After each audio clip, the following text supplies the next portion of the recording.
하나님과 우리의 관계를 이해하는 몇 가지 방식이 있습니다. 먼저는 하나님은 창조주시고 우리는 피조물이죠. 하나님이 우리의 모든 것을 만드셨습니다. 또 하나는 하나님은 우리 아버지가 되시고 우리는 하나님의 자녀가 되는 거죠.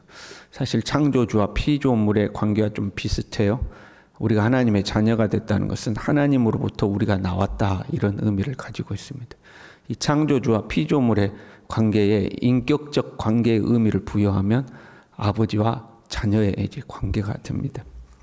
또 하나님은 우리의 왕이 되시고 우리는 하나님의 백성이 됩니다. 하나님이 우리를 통치하신다 하는 개념인 거죠.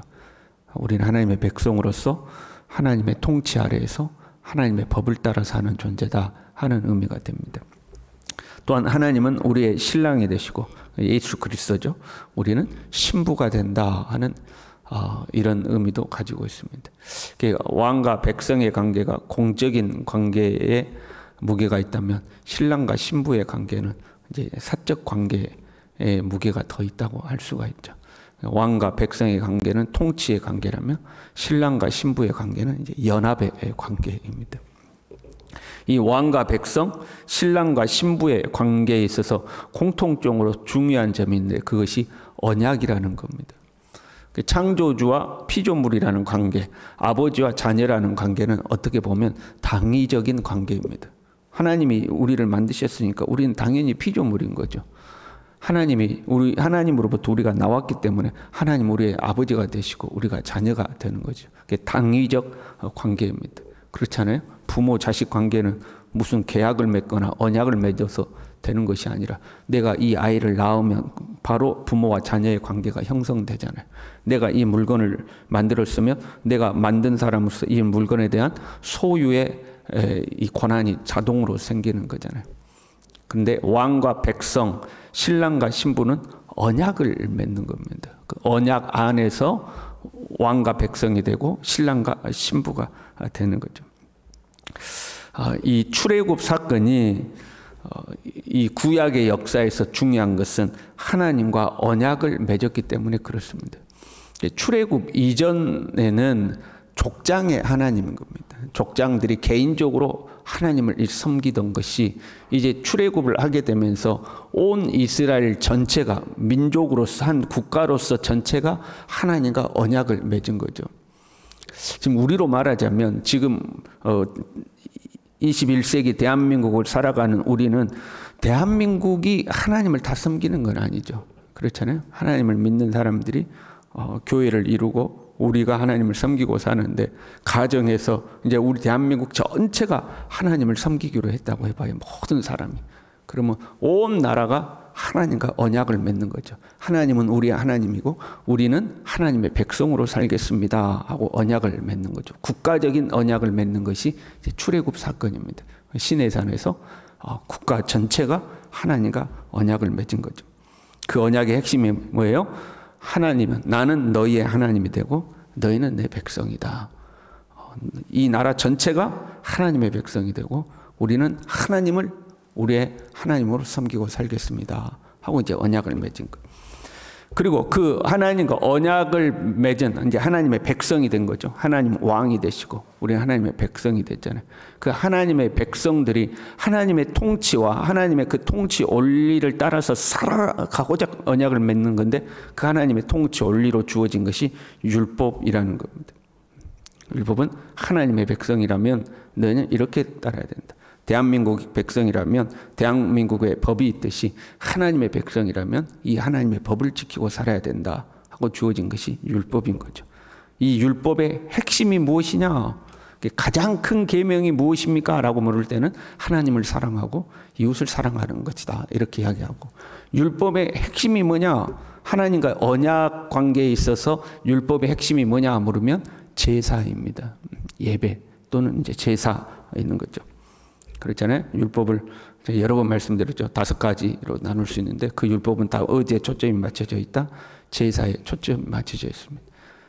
제사를 이끄는 제사장, 제사를 드리는 방법으로서 제사법, 제사를 드리는 장소로서 성막, 제사를 드리는 때로서의 절기, 그리고 제사를 드리는 사람들의 정결한 삶, 정결법 이렇게 크게 율법은 5가지로 나눌 수가 있습니다. 그러니까 성막이 됐던 제사 예법이 됐던 정결법이 됐던 이 모든 것은 하나님과의 언약에서 이해가 되는 거죠. 하나님과 언약을 맺었고 그 언약을 맺은 백성들에게 주어진 게 율법인 거죠. 우리가 구약 시대 사람들이 성막이든지 예법이든지 절기법이든지 그 제사법이든지 그것을 지키고 살아간다는 것은 하나님과의 언약을 지키고 사는 것이고, 그것들을 지키지 않는다 하는 것은 하나님과의 언약을 지키지 않는다, 이제 이런 의미가 되는 겁니다. 모세를 통해서 받았던 이 첫 언약은 흠이 생겼죠. 그 모형과 그림자로서, 사실 진짜는 하나님 나라에 있는데 모형과 그림자로서 이 땅에 존재하는 백성들에게 주어진 건데, 이 땅의 백성들은 그것조차도 지키지를 못했어요. 그래서 첫 언약에는 이제 흠이 생긴 거죠. 그래서 하나님은 새 언약을 맺겠다고 말씀하십니다. 지금 8장 9절에 이런 말씀이 나와요. 볼지어다 날이 이르리니 내가 이스라엘 집과 유다 집과 더불어 새 언약을 맺으리라. 새 언약을 맺는다는 의미 자체가 뭐예요? 첫 번째 언약, 옛 언약에는 문제가 있다 하는 거죠. 문제가 없으면 새 언약을 맺을 필요가 없잖아요. 새 언약을 맺겠다는 것은 첫 번째 언약이 완벽하지가 않다, 완전하지가 않다, 흠결이 생겼다. 그러니까 새 언약을 맺겠다 하는 거죠. 그리고 그 새 언약에 대해서 8장 10절에요. 내 법을 그들의 생각에 두고 그들의 마음에 이것을 기록하리라. 나는 그들에게 하나님이 되고 그들은 내게 백성이 되리라. 새 언약도 뭐예요? 사실 옛 언약과 첫 번째 언약과 똑같아요. 나는 그들의 하나님이 되고 그들은 내게 백성이 되리라 하는 거죠. 다른 점이 있다면 첫 번째 언약은 돌판에 기록하여 율법을 주셨는데, 새 언약은 마음에다가 하나님의 법을 기록하겠다 하는 거죠. 마음에 하나님의 법을 기록하겠다 하는 거. 그리고 이제 9장으로 넘어오는 거예요. 9장 1절에요. 첫 언약에도 섬기는 예법과 세상에 속한 성소가 있더라. 이건 다 뭐라고 그랬어요? 언약이라고 그랬죠. 하나님과 우리 사이에 언약을 맺고 그 언약의 내용으로서 우리에게 율법을 주신 거고, 그 율법이 성소고 예법이고 절기법이고 뭐 이런 거죠. 그러니까 이 첫 언약에도 섬기는 예법과 세상에 속한 성소가 있더라. 그것은 다 언약을 의미하는 거죠. 특별히 그 율법의 핵심은 제사라고 그랬어요. 왜 여러분 하나님과 우리 사이에 언약에 있어서 제사가 중요할까요? 왜 제사가 핵심이 될까요? 제사를 통하여 속죄를 받기 때문에 그렇습니다. 하나님의 백성은 죄를 가지고는 하나님 앞에 설 수가 없어요. 하나님의 백성은 거룩한 백성입니다. 죄를 가지고는 하나님 앞에 설 수 없어요. 그래서 이 하나님의 백성들에게 하나님이 죄를 없앨 수 있는 방법을 언약하신 거예요. 그 죄를 없애는 방법이 뭐예요? 그게 제사인 거죠. 제사를 통해서 우리의 죄를 속하게 되는 겁니다. 그래서 하나님과 우리 사이의 언약의 핵심이 제사인 거죠. 네가 이렇게 제사를 드리면 내가 네 죄를 사하겠다고 언약을 하신 거예요. 그리고 나서는 이제 우리가 알고 있는 성막에 대해서 설명해요. 이제 장막이라고 표현을 해요. 첫 장막은 그 성소 말하는 거죠. 장막이란 텐트를 말하는 건데, 우리가 잘 아는 것처럼 그 마당이 있고 그 마당 안쪽으로 들어가면 성소가 있고 그걸 첫 장막이라고 그러고, 그 성소 뒤에 지성소가 있잖아요. 이게 두 번째, 퍼스트, 세컨드 이렇게 하는 거예요. 첫 번째, 두 번째에는 이제 지성소가 있는 거죠. 첫 장막인 성소에는 등잔대가 있고 진설병이 있고, 지성소에는 금양로와 언약궤가 있다 이렇게 얘기해요. 우리가 알기로는 성소에 촛대가 있고 맞은편에 진설상이 있고 가운데가 향로가 있잖아요. 근데 지금 히브리서는 그 향로를 지성소에 있다 이렇게 표현하고 있어요. 왜 이렇게 했냐면 대제사장이 지성소에 들어갈 때에 그 향로에다가 향을 피워가지고 그 지성소 안에 향을 피웁니다. 지성소가 향으로 뿌얘지게 만들어요. 대제사장이 그 뿌얘진 지성소 안으로 들어가는 거예요. 함부로 못 보게. 그래서 그 향로가 지성소에 있다 하고 표현한 거예요. 제가 이스라엘 갔을 때도 그 예수님 탄생교회를 갔는데 아침 일찍 갔거든요. 아직 이렇게 표현해도 되나? 업무 개시를 하지도 않았는데 아무도 없을 때 이제 그 탄생교회를 갔어요. 그러니까 이제 그들이 거기에 있는 사제들이 아침 경건회 하고 그 관광객들이 오기 전에 이제 준비하는 과정을 봤는데, 그때 보면 향로를 들고 다니면서 이렇게 향을 뿌리고 다닙니다. 그처럼 지성소 안에다가 향을 싹 이제 뿌리는 거죠. 그래서 향이 연기가 촉하게 만드는 겁니다. 그 향로가 지성소에 있는데 이제 그걸 의미하는 겁니다. 어찌됐든 간에요. 그 다음에 언약궤 안에는 만나 담은 항아리와 아론의 쌍난 지팡이와 모세가 받았던 돌판이 들어있는 거죠. 근데 이것들, 그 말씀도 이렇게 돼 있어요. 이것들에 대해서는 낱낱이 말할 수 없다. 그러니까 제가 이렇게 설명해서 지금 새벽에는 이것들을 다 설명할 수는 없습니다. 이제 그런 이야기. 그리고 일반 제사장들은 성소에만 들어가고, 둘째 장막인 지성소에는 대제사장만이 자기 백성들의 죄를 위하여 1년에 딱 한 번 들어간다. 그게 이제 대속죄일인 거죠.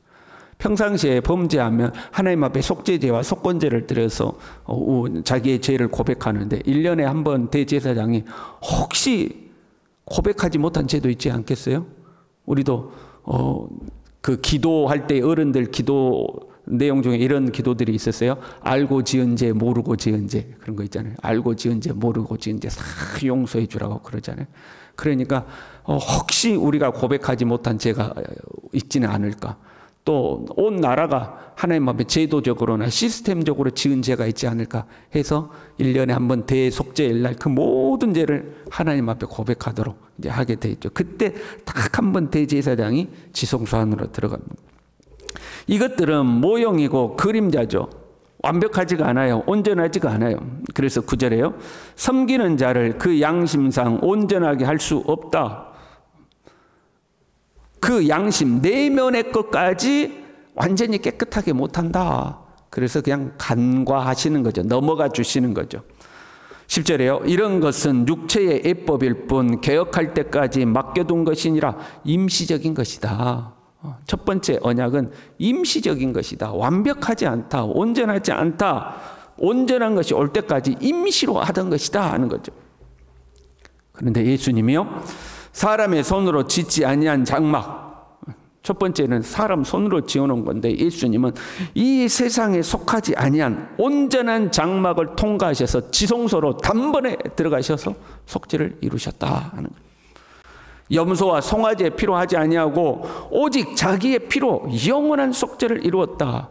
그렇잖아요. 여러분, 사람이 죄를 지었으면 죄의 값은 사망이니까 사람의 목숨이 필요한 건데, 첫 번째 언약에는 염소나 양이나 서로 그 사람의 죄를 대신 속하겠다 이 말이에요. 그러니까 온전하지가 않다는 거예요. 임시 방편일 뿐인 거죠. 그런데 예수님께서 오셔서 흠없는 자기의 피로서 단번에 이 속죄를 이루신 거죠. 13절에요. 염소와 항소의 피와 및 암송아지 죄를 부정한 자에게 뿌려 그 육체를 정결하게 하여 거룩하게 하거든. 이제 정결 의식을 말하는 거예요. 하나님 앞에 제사 드리는 정결 의식이죠. 근데 그 첫 번째 언약의 정결 의식은 그 육체를 정결하게 한다. 이렇게 이야기하고 있어요. 14절에요. 하물며 영원하신 성령으로 말미암아 흠없는 자기를 하나님께 드린 그리스도의 피가 어찌 너희 양심을 죽은 행실에서 깨끗하게 하고, 여기에서는 육체를 거룩하게 하는 게 아니고 너희의 양심을 죽은 행실에서 양심을 깨끗하게 한다 하는 거죠. 첫 번째 언약은 양심을 깨끗하게 하지 못한다고 그랬죠. 육체만 거룩하게 하는 건데, 예수 그리스도의 피는 우리의 양심까지도 온전히 하나님 앞에 깨끗하게 한다 하는 거죠. 다시요. 율법의 핵심은, 율법은 언약이라고 그랬어요. 그리고 이 언약의 핵심은 제사에 있는 거예요.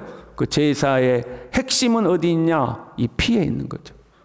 하나님 앞에 피의 제사를 통해서 네가 이 피로 말미암아 너를 깨끗하게 하겠다고 언약을 해주시는 거예요.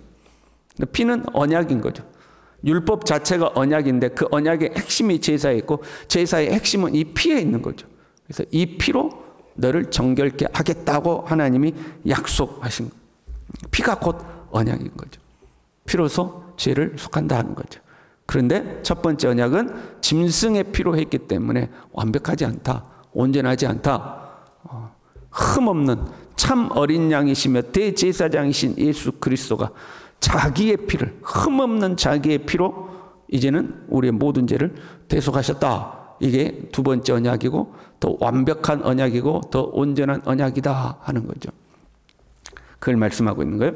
자, 그 다음에 이 피가 가지고 있는 또 다른 의미를 이야기해요. 이 16절부터 이야기하죠. 유언한 자가 죽어야 되나니, 지금 유언을 비유로 해서 피의 또 다른 의미를 설명해요. 이해하기 쉽도록요. 유언이라는 건 그렇잖아요. 내가 어떤 걸 유언했어요. 그런데 내가 죽어요. 그러면 그때부터 유언이 효력을 발휘하는 거죠. 그걸 바꿀 수 있어요, 없어요? 유언한 자가 죽어버렸기 때문에 바꿀 수가 없잖아요. 그렇잖아요. 내가 유언을 했어도 내가 살아있을 때는 언제든지 그 유언을 바꿀 수가 있죠. 그리고 아직 효력을 발휘하지도 않았어요. 그 유언이라는 것은 내가 죽어야지만 효력을 발휘하고, 한번 효력을 발휘하면 바꿀 수가 없는 게 이 유언인 거죠. 그 하나님과 우리 사이에 맺어진 언약도 마치 유언처럼 이 피로써 맺어졌다 하는 거예요. 죽음으로 맺어진 언약이라는 거죠. 피로써 맺어져서 그 피를 흘리는 순간 이 언약이 효력을 발휘하는데, 그 언약은 바꿀 수가 없다, 이제 이런 의미로 이야기를 해요. 짐승의 피가 아닌 흠없는 예수님의 피로 맺어졌다. 예수 그리스도의 피로 언약이 맺어진 순간 이제 효력을 발휘하는데, 그 언약은 절대 바꿀 수가 없는 언약이다. 유언을 바꿀 수 없듯이 예수 그리스도와 우리 사이에 맺어진 언약은 절대 바꿀 수가 없다. 우리는 이제 예수 그리스도의 피로써 하나님과 언약을 맺어요. 그 예수님의 피가 우리를 정결하게 하죠. 예수 그리스도의 피의 첫 번째 의미죠. 대속적 피예요. 그리고 두 번째 의미는 불변하다 하는 거예요. 예수님이 죽음으로 언약을 맺었기 때문에 이 언약은 절대적으로 영원토록 바꿀 수 없는 불변의 언약이다 하는 거죠. 지금 유대교를 배경으로 하고 있는 흔들리는 성도들에게 지금 설명하는 거죠. 너희들이 그렇게 돌아가고 싶어하는 첫 번째 옛 율법은 그는 온전하지도 않은 거다. 이제는 온전한 예수 그리스도의 피로 언약을 맺었고, 짐승의 피로 깨끗해지는 것이 아니라 예수님의 피로 깨끗해지는 거고, 이 언약은 영원 불변의 언약이다. 이 언약은 바꿀 수 없다 하는 거죠. 우리는 이 예수 그리스도의 피로 하나님과 언약을 맺은 줄로 믿습니다. 중요한 것은 한 가지 더요. 15절에요. 영원하신 성령으로 말미암아 흠없는 자를 하나님께 드린 그리스도의 피가 어찌 너희 양심을 죽은 행실에서 깨끗하고 하고 깨끗해졌어요. 그 다음 말씀이요. 살아계신 하나님을 섬기게 하지 못하겠느냐. 예수 그리스도와 언약을 맺은 사람, 그 피로 언약을 맺은 사람, 그 다음부터는 어떻게 해야 되느냐. 하나님을 섬겨야 된다. 깨끗해진 양심으로 하나님만을 섬기고 살아야 된다 하는 거죠. 저와 여러분이 평생에 하나님을 잘 섬길 수 있기를 바랍니다. 흠없는 어린 양의 피로, 예수의 피로 정결함을 입었으니, 그리고 하나님과 불변의 언약을 맺었으니 우리가 이 하나님을 잘 섬기면서 살아갈 수 있기를 바랍니다. 기도하겠습니다. 하나님 아버지, 감사합니다. 우리로 하여금 예수 그리스도의 보배로운 피로 하나님과 언약을 맺게 하시고, 예수 그리스도의 보배로운 피로 우리의 모든 죄를 다 깨끗하게 하시며, 이제는 하나님만 섬기는 하나님의 백성이 되게 하신 것을 주님 감사를 드립니다. 이 영원 불변한 언약 안에서 우리가 믿음의 딴 길로 가지 아니하고 세상 바라보지 아니하고 주님만 잘 섬기는 하나님의 백성으로 살아갈 수 있도록 우리 모두를 붙들어 주시옵소서. 예수님의 이름으로 기도 올리옵나이다. 아멘.